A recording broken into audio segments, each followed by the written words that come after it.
A bond is set tonight for 7 people in connection with the shooting death of a Green Bay teenager. The highest bond is for Julio Gonzalez, set at $1 million cash today.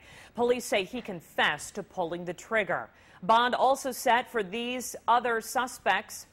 15-year-old Jeremy Teller was gunned down Tuesday night on Green Bay's east side behind a home on Smith Street, but charges are still not filed in the case.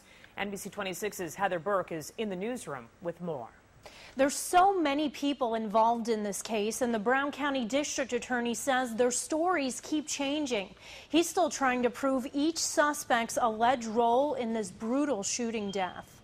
This is Mr. Godinez. One after another. An individual named Miguel Garcia. 7 suspects face a judge for the first time in Brown County Court.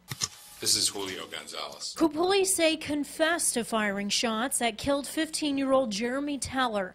Gonzalez kept his head down as his bond was set the highest, $1 million cash, but charges are pending for all the suspects. It's a little bit unusual, certainly. Obviously, it's more complicated because of the number of people involved, and I want to have all the information before I make a formal charging decision. Gonzalez may be charged with first-degree intentional homicide for Teller's death and attempted first-degree intentional homicide for the shot fired at his cousin.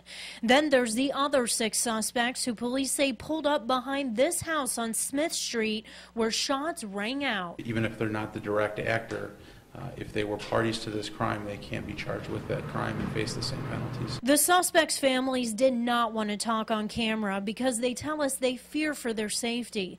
Meanwhile, a fire still burns at the Teller home to remember the young life lost. The family also had no comment tonight, but in a past interview with NBC 26, Teller's father said this. I have just so much hurt and sadness that I can't feel any anger towards whoever did it. The suspects are expected back in court in the coming weeks where they will be formally charged.